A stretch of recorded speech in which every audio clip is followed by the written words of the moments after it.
Wow, y'all, I am shook after watching this video from Josh Howerton, y'all. Check this out. Jesus ascended into heaven when he was standing on, in Acts chapter 1, the Mount of Olives. Said, I'm going to come in the exact same way that I go. And when Jesus returns and he descends, he's going to descend and stand right on top of the Mount of Olives again. So in Ezekiel 43, it's in really close, bro.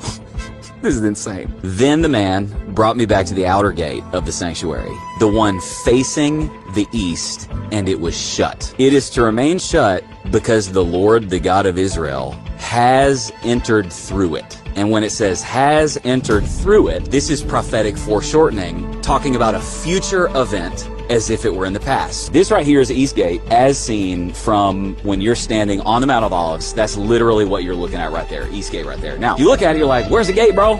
Because it's all bricked up. The guy's name was Sultan Suleiman. He conquered Jerusalem in 1517. The Islamic guy had fear of the future Messiah coming and this specific prophecy, and he's the dude that bricked up the East Gate because he was going, I'm gonna make sure that prophecy can never get fulfilled. Okay, now check this out. Zechariah 14:3 and 5. His feet shall stand upon the Mount of Olives, which faces Jerusalem on the east, and the Mount of Olives shall be split in two from east to west, making a large valley. Half of the mountain shall move to the north and half of it to the south. In 1964, look this up. There's a million news stories about this. These Jewish dudes want to build a hotel on the top of the Mount of Olives. They've got to get a geological survey done before they build on the top of a historic mountain. When they do the geological survey, they discover that there is a fault line that runs right